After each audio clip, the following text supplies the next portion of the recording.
All right, heading over to the NBA. We're about, what's this?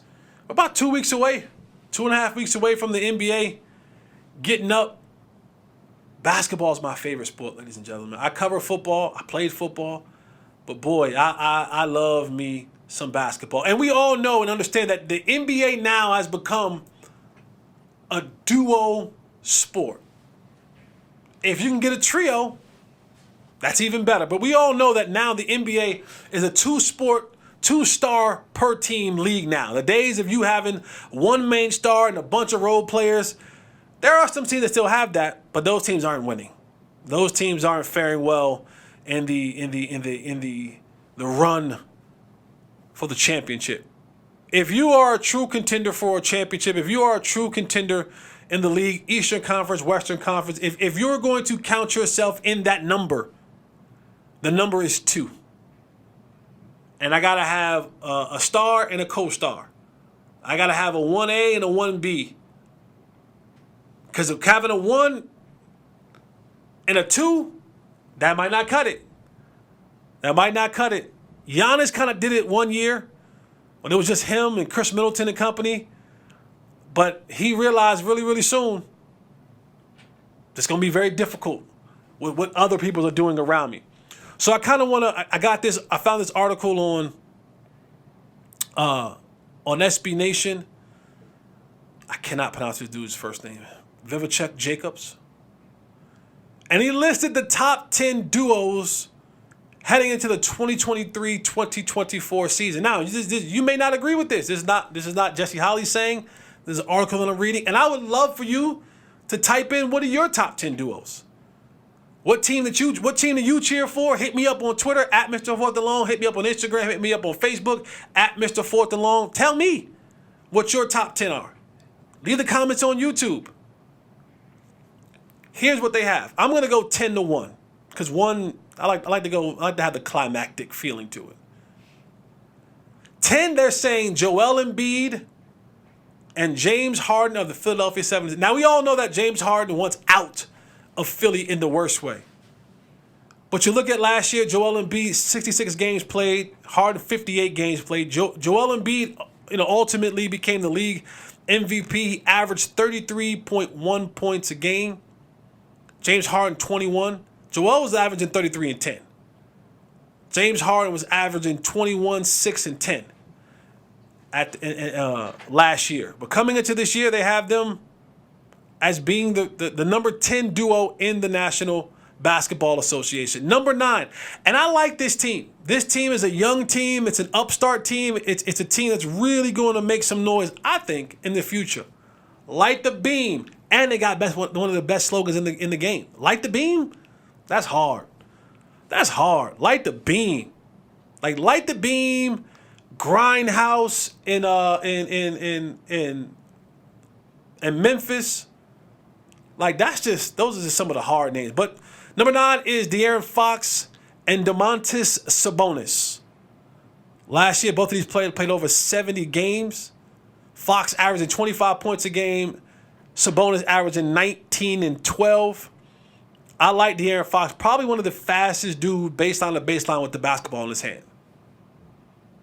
Like it used to be like, I remember John Wall being like one of those dudes. De'Aaron Fox is one of those dudes now. And the Sacramento Kings, they made some noise last year. I think they repeat this year and build on what they did last year. This one, I don't know, number 8, some of you may agree, some of you may not agree. They say Kawhi Leonard and Paul George. These two may be the poster child or the poster children of load management. I think load management may have started with these two dudes. Definitely with Kawhi. Kawhi is the load management CEO. He's the president, CEO. He is everything. Both of these guys played over 50 games last year. 52 for Kawhi, 56 for Paul George. They averaged the same amount, 23 and 8. Literally almost the same, 23 and 8, 6 rebounds a game. Paul George averaged 5 assists. Kawhi Leonard averaged 4 assists. These two dudes, with the new rules that's coming along in the NBA, I think we'll see more. I want to see more of Kawhi. I want to see more of Paul George. And this is what confused me, because if you ask a lot of the young players coming up in the league right now, like high school and college players, a lot of them talk about Paul George is who they kind of model their game after. We'll see. Number 7, Jimmy Butler and Bam Adebayo. Jimmy played 64 games last year. Bam 75. Jimmy's the heart and soul of that basketball team in Miami. 22-9, 5 rebounds, 5 assists. Bam Adebayo 29-3. I like this group. I do. I like the culture in the Heat organization, but I don't think Jimmy and Bam are enough to kind of like Jimmy will will you into certain games, but when you're faced with a team that plays with just as hard of a will as you have and more talent, you kind of find yourself on the losing end. And now when you look at what's happening in the East, you got Tatum and Brown. Feel how you feel about Joel and Harden, but now when you look at, and we'll probably get to them later on in this list, Giannis and Dame. I mean, you're talking about some real stiff competition right now that you're going to have to face, and I don't know if Jimmy and Bam are enough. Number 6, the Kang, LeBron James, and Anthony Davis.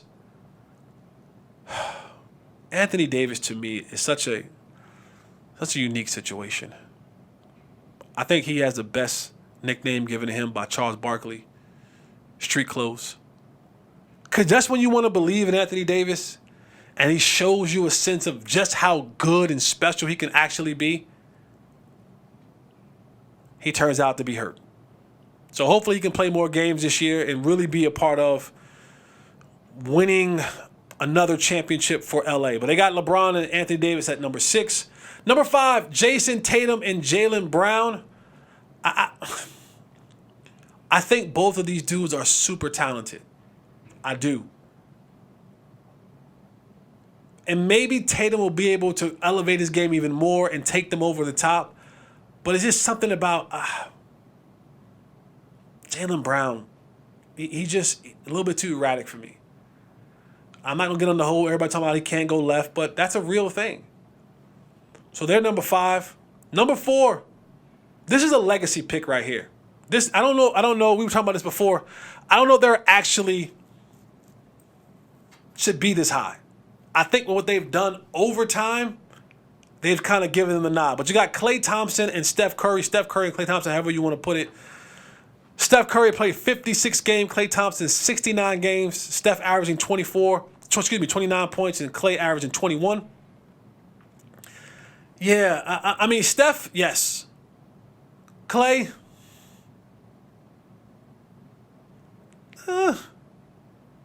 Legacy pick. I'm going to say that. This is a legacy pick.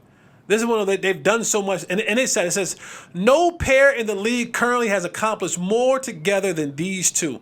Tells me all I need to know about why they got picked that high. That's a legacy pick. All right, here goes the top 3. And this is debatable depending on where you want to put these top 3. But I think rightfully so, these are the top 3. Top 3. Number 3, Kevin Durant and Devin Booker. Durant played 47 games last year. Devin Booker played 53. The Slim Reaper averaged 29 points, 6 rebounds, 5 assists. Devin Booker, who's one of my favorite young players, averaged 27, 4 rebounds, 5 assists. And you're going to add Bradley Beal to that mix in Phoenix. You're going to have a 3-guard rotation right there where it's going to be tough. It's going to be tough to stop that group every single night. We'll see what happens. But Book and Slim Reaper, that's an offensive juggernaut. Number 2, what did I say their nickname was? Freak Time. Freak Time with you got to have a couple gyrations in there. You just can't say Freak Time without the gyrations. Giannis Antetokounmpo and Damian Lillard. Giannis 63 games played, Lillard 50. I like this combo. I do. I think this is going to be a tough combo to stop. With the range that Lillard has, shooting ability, off the dribble, getting into the lane, and then on that pick and roll, Giannis rolling to the basket. Once he gets 2 feet in the lane, pack whoever's trying to guard him up.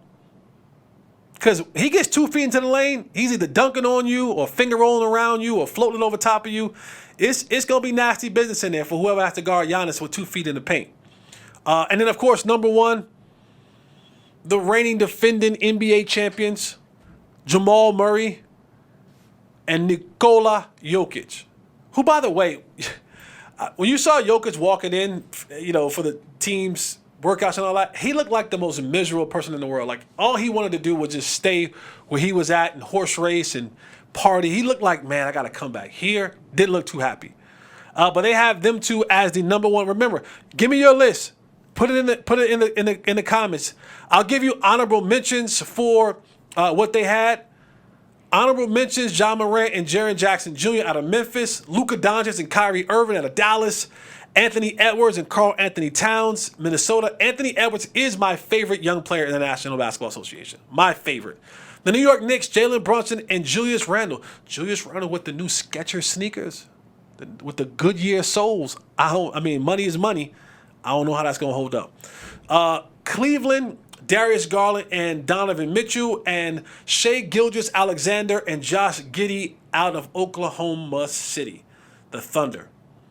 But those are your top 10 duos of the National Basketball National Basketball Association.